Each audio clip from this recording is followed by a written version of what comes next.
Walter Benjamin Harris was born in Princeton, New Jersey on August 12, 1914. His parents were Belle and Omega Harris.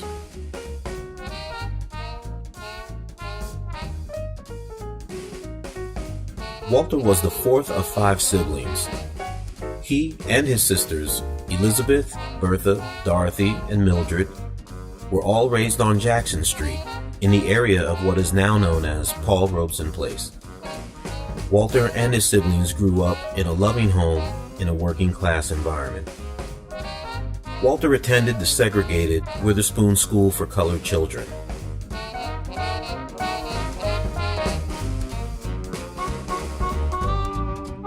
He graduated from Princeton High School in 1934. He was a friendly and driven young man.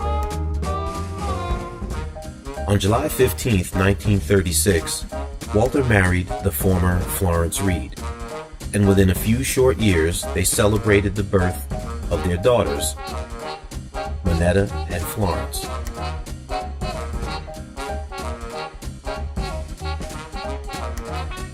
Walter had always been a hardworking man, and long before he ever became a police officer, he was highly regarded in the community that he lived in.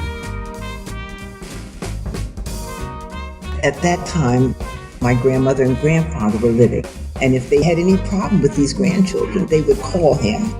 And one of them, I can't remember, Sonny or Robert, tells me how Walter put them in handcuffs. Right. Scared them to death, of course.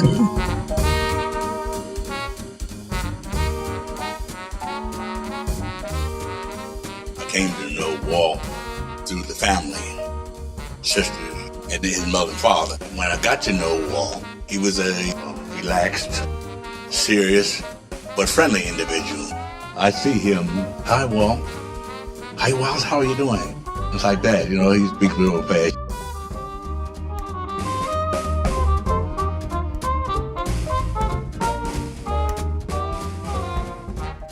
Did you think it was unusual that Walter wanted to be a police officer? I had no idea at that time, no concept of how we should be or what our place was or anything in history and that sort of thing. I'm a young man myself. We all accepted the fact that Walter was a policeman and was proud of the fact that he was. It wasn't too much that we could cling to as a race of people because they played down the good parts and the outstanding things concerning us. You understand? I think for me, it brought a matter of achievement and a certain pride that went along with knowing that he was a police officer. What did you feel like when you heard Walter had been killed?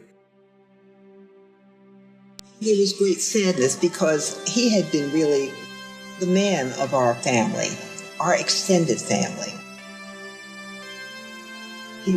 He enriched my life. He took me to the shul.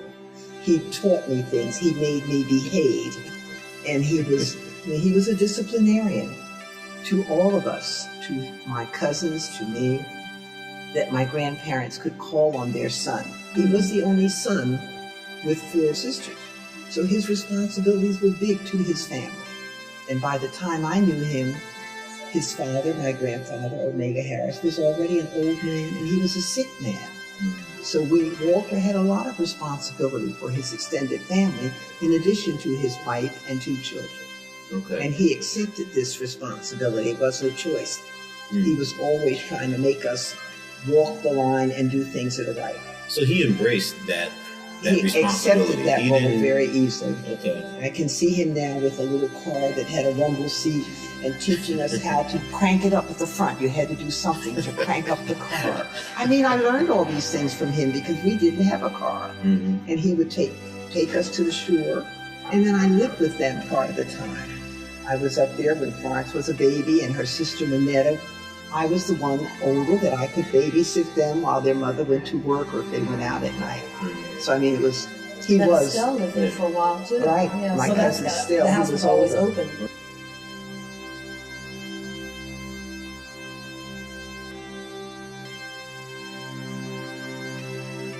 We want to certainly extend the family's thanks to Jeff Maurer and Chris King. for unearthing this history and for the fact that they rode their motorcycles to Washington in honor of Walter Harris, and that they have brought this to the community, which has been forgotten by many and never known by many others.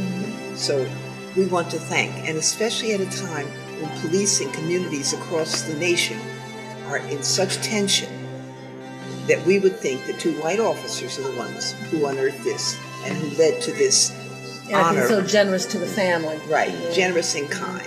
And we thank them, and we hope that Princeton will continue to grow in a peaceful condition for all of us.